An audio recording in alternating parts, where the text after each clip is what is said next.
Important क्या है, हम क्या खाते हैं, कितना खाते हैं ये, या फिर हम कितना पचा पाते हैं यानी कि डाइजेस्ट कर पाते हैं। दोस्तों यहां पर हम कितना इजीली खाना डाइजेस्ट कर पाते हैं ये डिसाइड करता है कि हमारी एनर्जी लेवल, लंबी उम्र, हमारी फिजिकल और मेंटल हेल्थ कैसी रहेगी।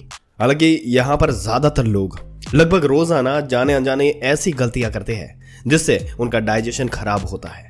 इसके चलते gas, bloating, skin issues, constipation और हेयर फॉल की प्रॉब्लम बहुत ही कॉमन हो गई है। दोस्तों साइंस के मुताबिक अगर देखा जाए तो 96% से भी ज्यादा बीमारियां स्टमक से ही उत्पन्न होती है।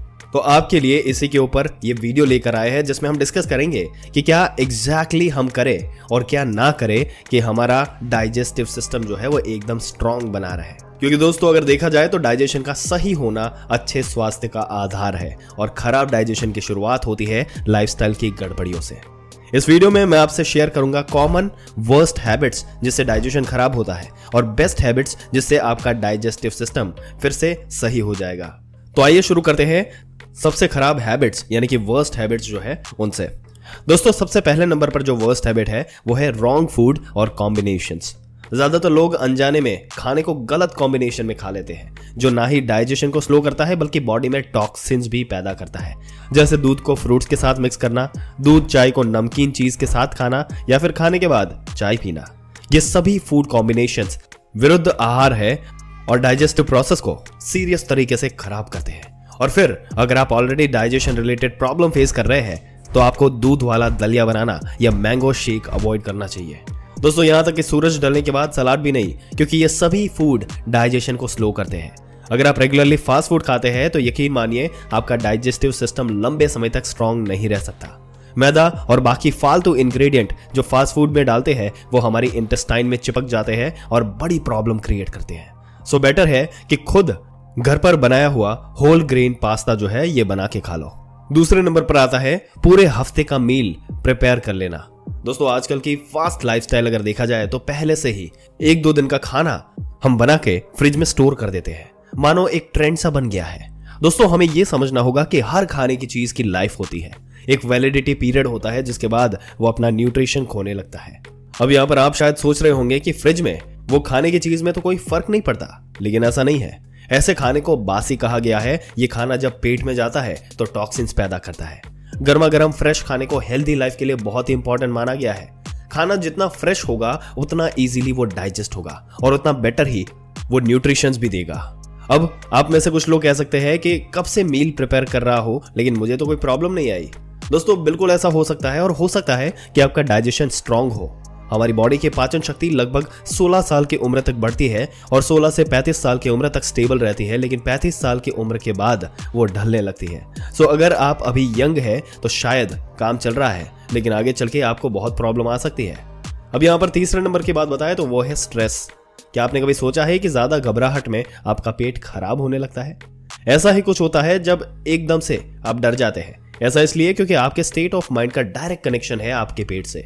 क्या आपने नोटिस किया है कि जब आपका पेट अच्छे से साफ हो जाता है तो आपको कितनी खुशी मिलती है, और वहीं दूसरी तरफ अगर आपका पेट साफ नहीं हो तो इरिटेशन से होने लगती है, क्योंकि ब्रेन गट कनेक्शन बहुत ज्यादा स्ट्रांग होता है।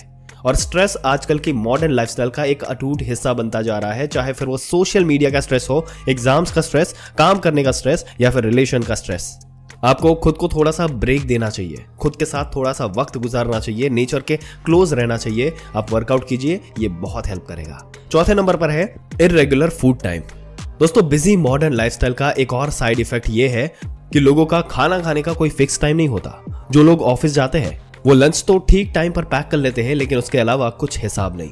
लेट डिनर करना, आधी रात को मंचिंग करना, ये बहुत ज्यादा कॉमन हो गया है। जब हमारा खाना खाने का कोई फिक्स टाइम नहीं होता तो हमारी बॉडी जो है ये कंफ्यूज हो जाती है और पाचक रस जो है वो ठीक से बन नहीं पाते।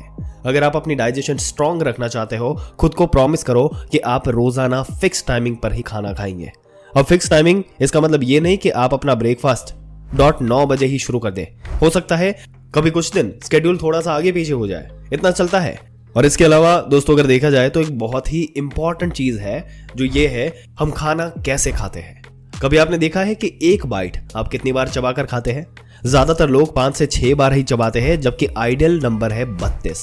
हमारा डाइजेस्टिव सिस्टम इस तरह से डिजाइन है कि हमारा 95% जो डाइजेशन है ये मुंह में ही हो जाना चाहिए, क्योंकि आजकल ज्यादातर लोग ठीक से खाना चबाते नहीं, जिसकी वजह से उन्हें सडन एनर्जी क्रैश महसूस होता है। जाहिर है आपकी बॉडी जो है इसकी सारी एनर्जी खाना पचाने में ही लग गई है, इसलिए एनर्जेटिक रहने के लिए आपको खाने को पूरा चबाकर खाना चाहिए। नंबर 5 पर है खाने के तुरंत बाद नहाना। क्या आप शाम को ऑफिस से आने के बाद पहले खाना खाते हैं और फिर नहाते हैं, या फिर आप पहले सुबह ब्रेकफास्ट करते हैं और फिर ऑफिस के लिए रेडी होते हैं? अगर हाँ, तो आप अपने डाइजेशन को खराब कर रहे हैं। ऐसा इसलिए क्योंकि जब हम खाना खाते हैं तो ठीक उसके बाद डाइजेस्ट करने के लिए हमारी बॉडी का टेम्परेचर बढ़ता है, लेकिन जब हम खाना खाने के बाद नहा लेते हैं तो बॉडी का टेम्परेचर उल्टा कम हो जाता है, जिससे खाना सही से पचता नहीं। और इसी तरह से 90% से भी ज्यादा लोग खाना खाने के जस्ट बाद पानी पी लेते हैं। ये पानी डाइजेशन की गति धीमी करता है, जिससे प्रॉब्लम बढ़ती है। खाना जब ठीक से डाइजेस्ट नहीं हो पाता तो वो सड़ता है और न्यूट्रिशन देने के बजाय शरीर में टॉक्सिन्स बन जाता है। खाने के बाद पानी पीना विष के समान माना गया है, तो हमेशा कोशिश करें कि आप हमेशा खाने से पहले नहा लें और पानी खाने के एटलीस्ट 30 से 40 मिनट के बाद ही पिएं। तो दोस्तों ये थे वर्स्ट टिप्स। अब बेस्ट हैबिट्स की अगर बात की जाए तो नंबर 1 पर आता है अनाज को बदल बदल के खाएं।